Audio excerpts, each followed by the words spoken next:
urusannya, itu namanya cinta. Nah kalau cinta ke Rasulullah, lahirnya Rasulullah nggak tahu, bapaknya Rasulullah nggak tahu, nah itu namanya cinta palsu. Nah mulai dari sekarang rubah, nanti pulang jangan buka Google, ketahuan lah ya. Itu yang di belakang langsung nunjuk tangan karena buka Google. Mbak Google tuh emang hebat udah. Itu malah lebih cinta Mbak Google kepada kita daripada Rasulullah kita. Ya, Rasulullah itu lahir, ibu bapak gampang ngapalinnya. Ada satu riwayat yang bilang 23, tapi ada juga satu riwayat yang mengatakan 20. Ingetin tuh, 204571. 204571. Atau satu riwayat menyatakan 234571. Tanggal 20 April tahun 571 Masehi. Bukan sebelum Masehi, Pak. Jadi setelah Nabi Isa itu baru ada Masehi. Nah lahir Rasulullah di tahun 571. Yang jadi pertanyaan saya nih, kira-kira tahun segitu kendaraan yang paling keren itu apa? Onta. Di Arab itu kendaraan paling keren onta. Jangan dilihat sekarang. Nah onta, saking hebatnya onta, ada onta betina itu dia lebih hebat daripada onta laki-laki, onta jantan. Orang kalau sudah punya onta betina itu kayanya luar biasa, karena setiap satu onta betina itu bisa ditukar dengan 7 onta jantan. Makanya Rasulullah ketika beliau hijrah dari kota Mekah menuju kota Madinah, kendaraan jarak jauh Rasulullah itu selalu pakai onta betina warna putih. Wah, jadi jangan bilang Rasulullah miskin nih. Rasulullah itu orang kaya. Kalau dikompensi sekarang, onta betina itu ya yang warna putih apalagi itu sekelas dengan Lamborghini dan Ferrari. Wow. Iyalah. Jangan lihat sekarang, kalau sekarang 35-45 juta. Dulu zaman Rasulullah tahun 571, 500 sekian, 600 sekian, itu onta betina itu mahalnya luar biasa. Kalau sekarang tuh bisa dikonvensi kayak Lamborghini itu Rasulullah pakainya. Jadi bukan orang miskin. Ya. Ada kira-kira bank nggak? Nggak ada. Ada penggadaian nggak? Nggak ada. Indomaret, Alfamaret, PLN, kira-kira ada nggak PLN? Nggak ada. Semua gelap. Ya. Pakainya lampu tempel dan segala macam. Kita kembali ke zaman Rasulullah kalau mau bicara Rasulullah SAW. Beliau lahir tepat tanggal 12 Rabiul Awal, tahunnya 53 tahun sebelum Hijriah. Nah ketika beliau lahir, ibu bapak ini membuat gembira seluruh alam semesta termasuk Allah Subhanahu wa Ta'ala. Saya akan jelaskan nanti nyambung ya dengan Jabal Sur. Rasulullah lahir di sini, kemudian besar di sini. Ya, beliau punya karakter yang tidak pernah berbohong kepada orang lain. Punya karakter menyenangkan bagi penduduk kota Mekah. Bahkan beliau lahir juga dari kalangan bangsawan. Siapa? Dari Bani Hashim. Ya, salah satu kakeknya yang bernama Abdul Muthalib adalah petinggi orang Quraisy dan pemegang kunci Ka'bah. Dan beliau adalah penemu dari air Zam-Zam yang tertutup lama setelah zaman Nabi Ismail alaihissalam. Jadi Abdul Muthalib kembali yang menemukan Zam-Zam sehingga sampai sekarang kita bisa minum. Jadi dari keluarga bangsawan yang dikenal sebagai kalangan keluarga yang dihormati oleh penduduk kota Mekah. Ketika Rasulullah lahir semuanya bahagia, senang. Ya, semuanya senang. Bahkan baru pertama kali orang Arab ngasih nama yang bentuknya kayak nama Nabi kita. Dulunya nggak ada, Pak.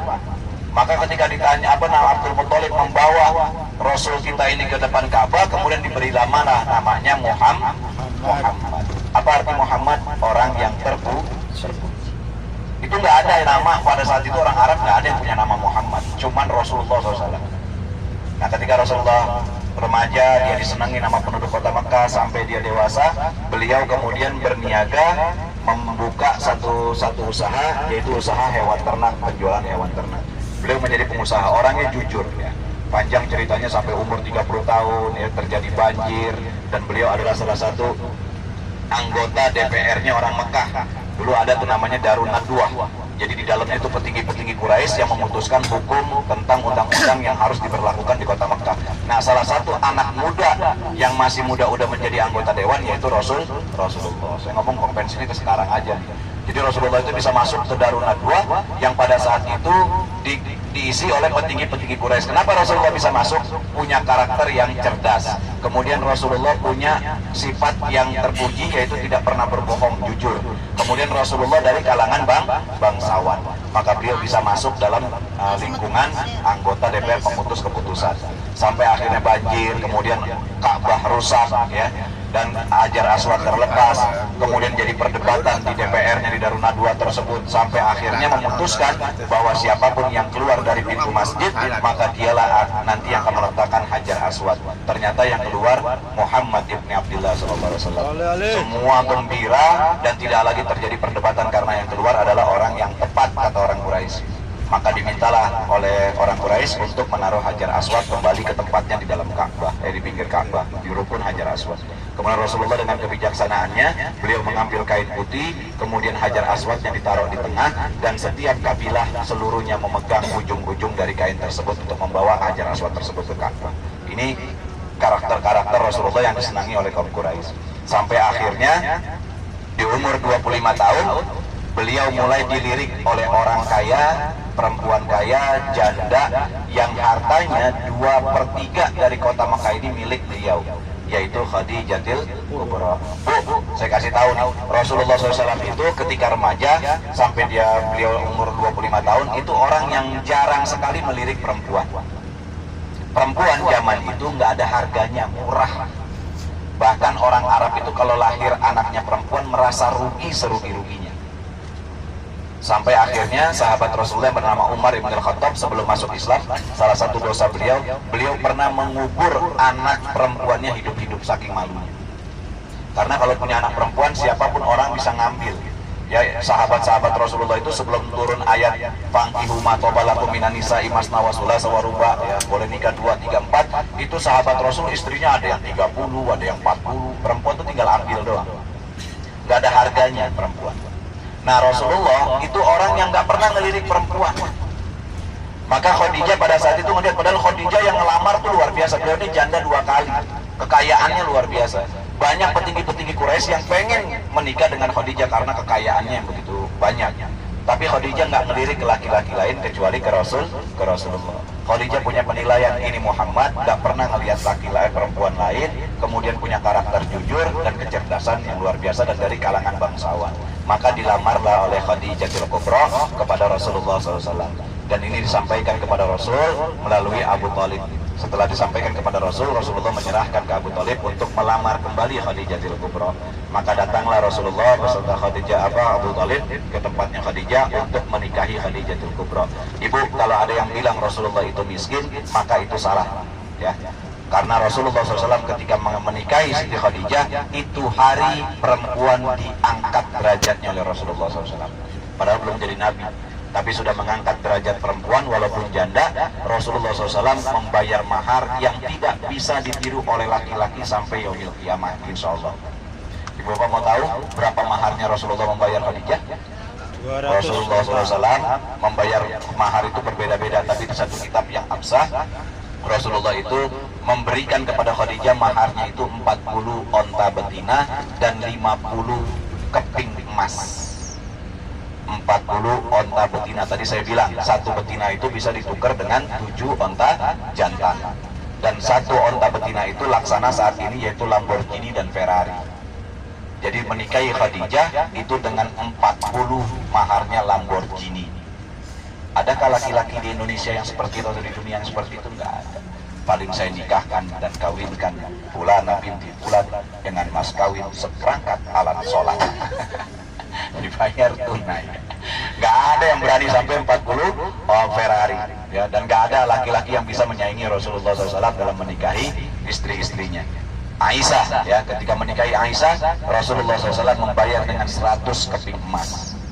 Ustaz, suami saya juga menikahi saya dengan mahar emas. Iya, paling ditanya dulu, Dek, lahirnya tanggal berapa? Saya lahir tanggal 4 bulan 1. Oh ya udah, kalau gitu kita samain sama tanggal adik lahir aja ya, 4 gram, 1. Padahal mah nggak punya duit. Itu makanya nggak ada lah ngebandingin Rasulullah SAW dalam menikahi istri-istrinya. Nah, dibilang kaya, memang Rasulullah kayanya luar biasa. Nah, Ibu Bapak, sebelumnya nanti kita akan lihat Jabal Sur, ya. Jabal Sur ini tempat di mana Rasulullah bersembunyi ketika dikejar oleh kaum Quraisy. Nanti pokoknya saya kasih tahu lah, nyambung soalnya nyambung walaupun sedikit-sedikit. Nah, ketika Rasulullah menikah dengan Khadijah dari umur 25 tahun sampai umur 30 tahun, Rasulullah diajarkan berniaga atau menguasai belajar untuk mengerti tentang perusahaan yang dimiliki Khadijatul Kubra. Sampai akhirnya Rasulullah di umur 30 tahun udah menjadi direktur utama dari perusahaan Khadijah. Makanya jangan dibilang Rasulullah itu nggak punya usaha, nggak punya apa. Dibicarakan, diceritain, miskin aja susah mulu. Rasulullah itu orang kaya.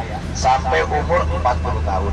Ketika di umur 40 tahun barulah Rasulullah SAW merasa gelisah, gundah, ya, melihat sahabat-sahabatnya, kaumnya yang berada di kota Mekah hidup dalam keadaan jahiliyah.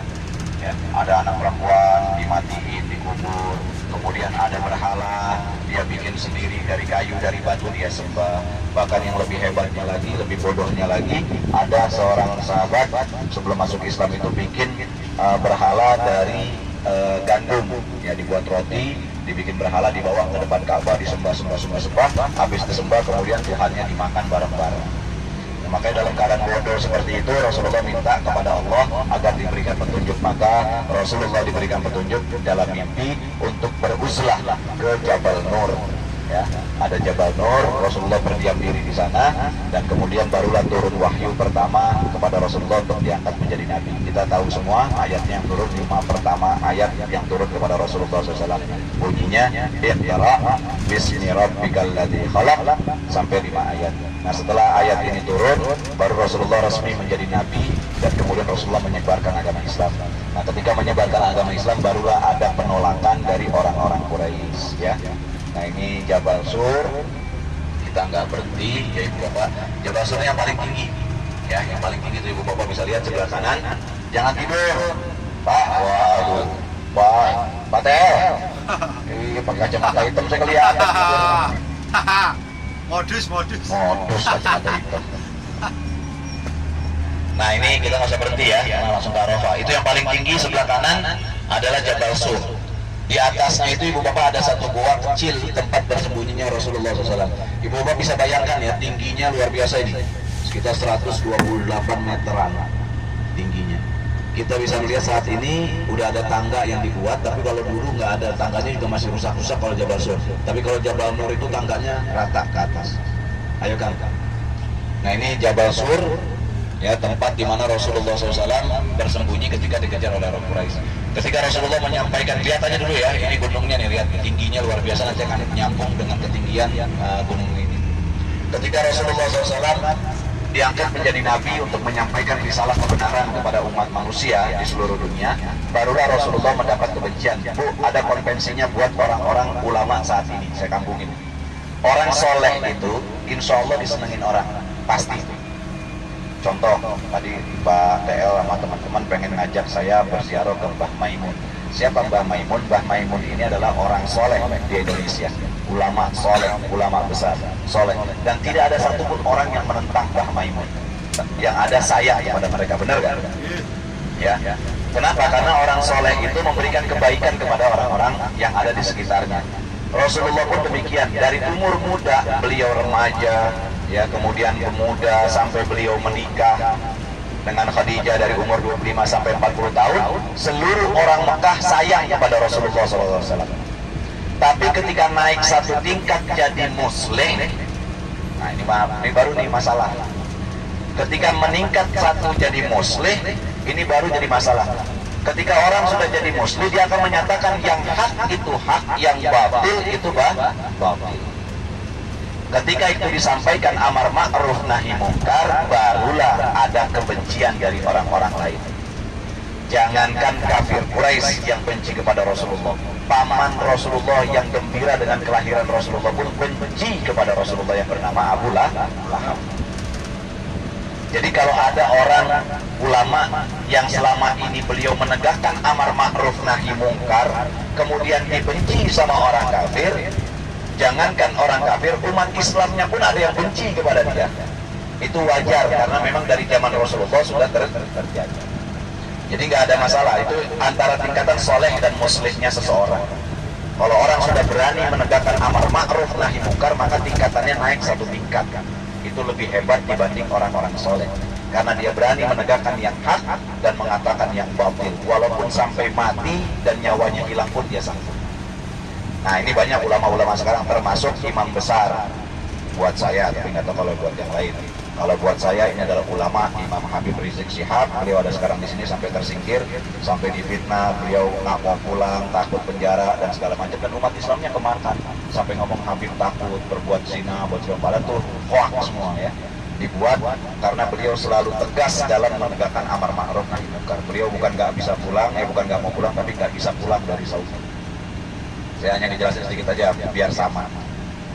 Nah, ini Rasulullah pun demikian, ketika beliau menyampaikan yang hak itu hak, yang batil itu batil, dibenci oleh orang Quraisy. Orang Quraisy yang menyembah berhala dibilang sama Rasulullah, ini salah, yang mestinya disembah itu adalah Allah yang satu, yang Esa, yang Ahad. Nggak ada lagi zat yang pantas disembah oleh hamba-hamba Allah kecuali Allah Rabbul Jalal. Nah, ini karena ini menentang keadaan yang ada di Saudi, yang ada di Mekah, maka orang Quraisy menentang Rasulullah SAW. Bahkan sampai mengintimidasi para sahabat, yang mengancam, sampai akhirnya Rasulullah SAW diancam untuk dibunuh dengan dihadiahkan 1000 onta bagi siapa yang bisa membunuh Muhammad ibn Abdullah SAW.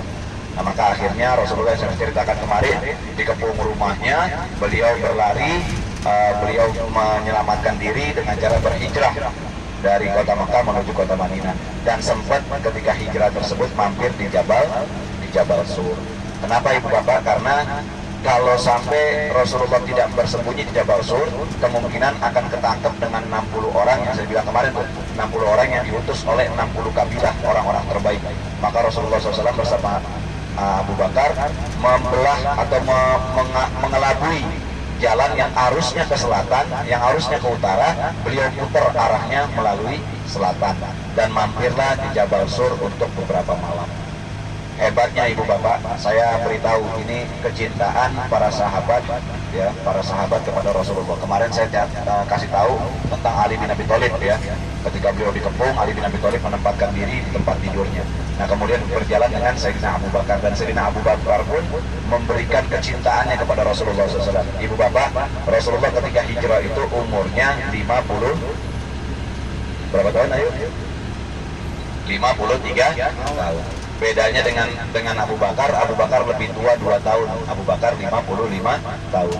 Tapi sesampainya di kaki gunung Jabal Sur, Abu Bakar memberhentikan Rasulullah. Ya Rasulullah, tunggu sebentar. Kenapa ya Abu Bakar? Kalau kita naik berdua, nanti ada jejak kaki yang tertinggal di bawah sampai ke atas.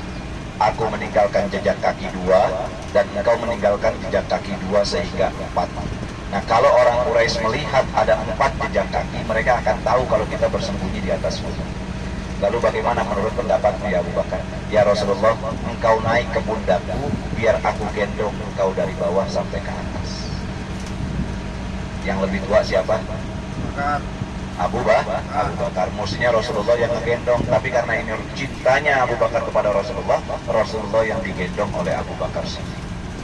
Naik Pak ke atas, Abu Bakar yang gendong. Begitu luar biasa. Sampai di atas, masuk ke dalam goa. Sebelum masuk ke dalam goa, Abu Bakar memberhentikan lagi Rasulullah. Sebentar ya Rasulullah, kau jangan masuk dulu ke dalam goa. Kenapa lagi Abu Bakar? Aku akan bersihkan dulu goa-goa ini. Akan kututup lubang-lubang yang ada di dalam goa. Aku takut nanti kau tergigit oleh binatang-binatang buas. Disobekin Pak baju-bajunya, sorbannya, ditutupin lubang-lubangnya. Sampai ada satu lubang yang tidak bisa ditutup karena pakaiannya habis. Kalau andai kata disobek, auratnya kelihatan. Sehingga Abu Bakar Siddiq duduk, kemudian tumitnya menjadi tutup lubang yang satu itu, yang tidak ada bahan untuk tutup lagi. Barulah dipersilakan Rasulullah masuk. Ketika Rasulullah masuk, kemudian yang disuruh istirahat yaitu Rasulullah. Ya Rasulullah, tidurlah di pangkuanku. Padahal yang capek siapa? Abu Bakar. Luar biasa, beliau menggendong, tapi yang disuruh tidur Rasulullah SAW. Tidurlah di pangkuanku ya Rasulullah. Tiduran di pangku, tertidurlah Rasulullah SAW. Abu Bakar gak berani menggerakkan kakinya karena takut mengganggu tidurnya Rasulullah SAW. Kecuali saya yang selalu mengganggu tidur Bapak Ibu sekalian. Bangun, tidur melulu, ini saya cerita. Iya, ya kayak dongeng belum tidur. Nah ketika Rasulullah SAW tidur di pangkuannya Abu Bakar, tumitnya Abu Bakar tuh naruh di domba dan gak berani menggoyangkan kakinya karena takut Rasulullah bangun. Banyak lubang-lubang yang ditutup oleh Abu Bakar, ternyata yang ada binatang buasnya justru lubang yang ditutup dengan tumit. Kaki Abu Bakar tergigit. Satu riwayat ada yang menyatakan yang menggigit itu kalajengking, ada satu lagi riwayat yang menyatakan yang menggigit itu adalah ular. Sehingga bisanya itu berjalan digigit. Kalau kita digigit ular itu kemungkinan langsung bergerak kaki kita kan. Ini enggak, karena apa? Karena ada Rasulullah SAW tidur di pahanya, nggak mau menggerakkan kakinya walaupun sudah digigit ular. Diam saja Abu Bakar, takut mengganggu Rasulullah SAW yang sedang tidur. Akhirnya naik itu racun, berjalan dari kaki naik terus sampai ke badan Abu Bakar, mulai kedinginan sampai ke jantung itu racun. Barulah Abu Bakar menangis, keluar air matanya dari matanya terus menetes dan jatuh ke pipi Rasulullah SAW. Ketika air mata itu jatuh ke pipi Rasulullah bangun, ditanya kenapa ya Abu Bakar, udah kedinginan Abu Bakar. Dibalikin nama Rasulullah, ternyata kakinya digigit binatang buas. Kemudian Rasulullah meludah, berdoa kepada Allah, meminta dengan ludahnya Rasulullah SAW Abu Bakar Siddiq disembuhkan oleh Allah Subhanahu Wa Taala. Kemudian ditempelkan ludah tersebut ke kakinya Rasulullah SAW, sehingga mulai perlahan-perlahan mulai hangat lagi badannya dan disembuh. Ini dalil juga sebagai tabaruk fil asar. Ada orang yang nggak mau minum bekas kiai, ya, ada ya, haram. Ngapain minum bekas kiai? Udah biarin aja lah, dia nggak mau minum. Tapi intinya Rasulullah menyontohkan dengan ludahnya Rasulullah SAW, Allah memberikan perantara itu bisa menyembuhkan penyakit yang diderita oleh Abu Bakar Siddiq. Artinya ada orang-orang tertentu yang bisa memberikan tabaruk, ya, keberkahan kepada orang lain. Makanya bapak-bapak, ibu-ibu kalau di Indonesia boleh minta air ke kiai-kiai, ke habaib, ke ulama, ya. Ibu mau ngelahirin, ya susah banget minta air ke habaib, Bib, minta dong Bib, bacain doa, atau kiai-kiai tolong minta bacain doa biar istri saya bisa cepat lahir. Sama kiainya dibacain doa, Bib ludahin Bib, jangan udah doa aja, ludahin Bib, ada ludahin cuy, ludahin ya, segala macam. Pokoknya model kayak begitu itu dicontohkan oleh Rasulullah SAW, ya. Nah akhirnya Abu Bakar Siddiq mulai agak hangat, dan begitu yang 60 orang itu ketemu tuh Pak. Akhirnya ketemu juga, wah ini kayaknya naik ke atas. Dikejar sampai di atas Pak, beberapa orang. Ketika sampai di atas, Allah selamatkan lagi Rasulullah bersama Abu Bakar dengan cara ketika Abu Bakar dan Rasulullah masuk ke dalam gua, Pak, gua sur itu kalau kita ngelihat begini kelihatan. Karena Bapak ini waktunya sempit sih, kalau ada waktunya panjang kita bisa jalan-jalan kemana-mana tempat yang bisa kita kunjungi, Jabal Nur gitu kita lihat. Itu sempit atau pendeknya luar biasa kelihatan kalau kita ngelihat ya. Tapi ketika Rasulullah dan Abu Bakar masuk, kemudian Allah memerintahkan laba-laba untuk membuat rumahnya di depan mulut gua tersebut. Kemudian meminta burung merpati sepasang pindah tempat dari sarang yang jauh, pindah ke depan mulut goa tersebut, sama telur-telurnya ada di sana. Jadi ketika orang Quraisy itu pengen masuk, kata yang satu, nggak usah, percuma kita masuk. Kenapa? Kalau Muhammad dan Abu Bakar masuk, ini sarang laba-laba pasti hancur, dan burung ini pasti lari, nggak bakalan ngerem di sini. Oh gitu ya? Iya, logika juga masuk. Akhirnya mereka turun lagi, nggak jadi menangkap Rasulullah. Ini keselamatan yang ditolong oleh Allah Subhanahu Wa Taala. Sehingga selesai itu barulah Rasulullah turun, kemudian melakukan perjalanan selama 8 hari 8 malam menuju kota Madinah. Itu kisah tentang Jabal Sur, tinggi ya. Cuman itu waktunya nggak cukup. Makanya sekali lagi kalau mau berangkat, bilang sama Pak TL, Pak bikin yang waktu 13 hari atau 14 hari. Jadi puas, bisa ke Jabal Nur, bisa ke Hudaybiyah, ya, bisa ke kota Taif, tempat-tempat yang bersejarah yang ada di dekat-dekat kota Makkah. Kalau sekarang kan susah, kita nggak bisa naik ke Jabal Nur, itu naiknya enak ya. Itu contoh bagaimana Sayyidah Khadijah setianya kepada Rasulullah SAW. Ntar saya ceritain ketika sampai di sana.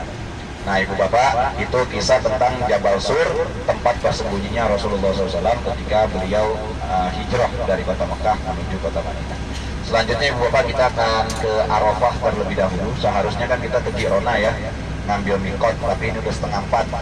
Takutnya kalau kita ke Jirona nggak sempet kita ngikutin muhasabah. Jadi kita ke sini dulu, dari sini baru kita nanti ke Jirona, dari Jirona baru menuju ke pulang.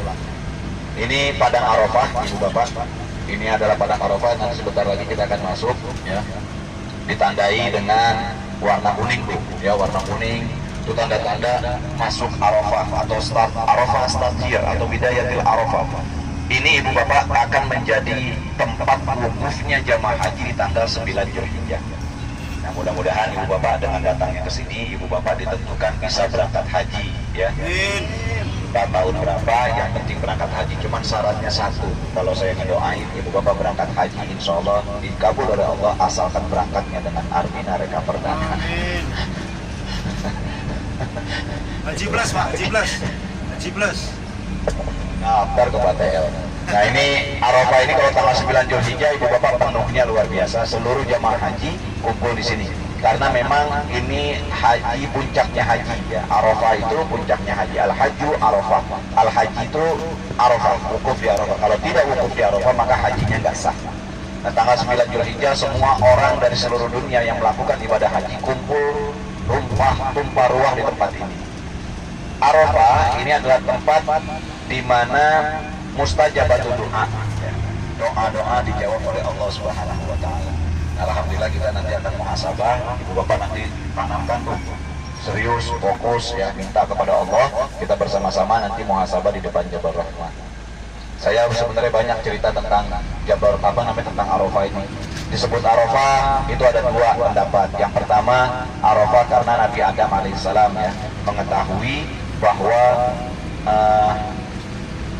pertemuan antara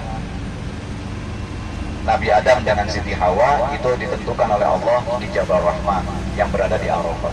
Yang kedua disebut Arafah juga itu mengetahui ketika peristiwa Nabi Ibrahim alaihissalam ingin menyembelih anaknya yang bernama Nabi Ismail. Malam ke-8 beliau mimpi bahwa dapat perintah Nabi Ibrahim alaihissalam untuk menyembelih Nabi Ismail. Maka disebutnya tarwiyah, siap-siap atau ragu-ragu. Ini mimpi datang dari Allah atau ini mimpi datang dari setan. Di malam 9 Zulhijjah kemudian bermimpi lagi bahwa Nabi Ibrahim alaihissalam diperintahkan oleh Allah untuk menyembelih anak yang bernama Nabi Ismail. Barulah Arafah mengetahui di 9-nya bahwa itu adalah perintah dari Allah. Kemudian malam 10-nya beliau bermimpi lagi dan tanggal 10 dilaksanakan prosesi penyembelihan Nabi Ismail alaihissalam. Nah, walaupun perintah itu datang kepada Nabi Ibrahim sedikit pun tidak menolak dengan perintah itu, walaupun anak itu ditunggu udah puluhan tahun oleh Nabi Ibrahim alaihissalam, tapi tetap ketika perintah Allah itu datang, Nabi Ibrahim laksanakan. Dan alhamdulillah dengan ketaatan Nabi Ibrahim alaihissalam, prosesi penyembelihan itu di-stop oleh Allah Subhanahu wa taala ketika sudah nyampe pisau itu ke lehernya Nabi Ismail alaihissalam. Sama Allah di-stop, kemudian diperintahkan Jibril membawa seekor kibas untuk mengganti Nabi Ismail alaihissalam. Itu kisahnya nanti ada di Jabal Qurban. Nah, itu sebutan Arafah. Nah, Arafah ini Ibu Bapak, ini tanda-tandanya kiamat juga sudah nongol di Arafah, ya. Kata Rasulullah, apabila Arafah sudah menghijau, maka tidak lama lagi kiamat. Ini dulu gersang, Pak, sekarang udah banyak hijau. Ibu Bapak bisa lihat tuh hijau semua. Nah, ini pohonnya namanya akasia, pohon akasia, atau yang bawa ini disebut orang Arab ini Sajarah Soekarno, karena yang bawa pertama kali adalah Bung Karno ke tempat ini. Asal pohon ini dari Madura, pohonnya aja tumbuh di Madura, betah di Madura. Makanya wajar kalau orang Madura betah di Arab, pohonnya aja betah. Nah, ini akasia yang bawa Bung Karno. Nah, kemudian diperbanyak lagi karena tumbuh di Saudi, dibawa lagi oleh Gubernur DKI Jakarta yang bernama Bapak Ali Sadikin. Maka sekarang banyak banget pohon-pohon akasia yang ada di Arafah. Nah, ini tanda-tanda kiamat. Kata Rasulullah, apabila Arafah sudah menghijau, maka tidak lama lagi itu kiamat, akhir zaman. Nah, makanya termasuk Indonesia adalah negara yang ikut andil dalam mempercepat kiamat. Ya, memperhijau apa menghijaui Arafah, ya. Nah, ini Ibu Bapak, nanti di Arafah juga ada satu jabal namanya Jabal Rahmah di depan. Kita nggak usah turun dulu, ya, karena nunggu yang jamaah lain panas di bawah. Jabal Rahmah ini Ibu Bapak tempat bertemunya malaikat Nabi Adam dengan Siti Hawa. Saya akan cerita tentang ini, seru. Ibu bapak, ketika Allah Subhanahu wa Ta'ala menciptakan bumi, Allah memberikan amanat kepada satu golongan sebelum ada manusia, namanya jin. Jin ini diberikan amanat oleh Allah untuk mengurusi bumi. Dia diberikan kekuasaan, diberikan amanah untuk merawat bumi, segala macam lah. Jin hidup sama kayak kita begini saat ini. Nah,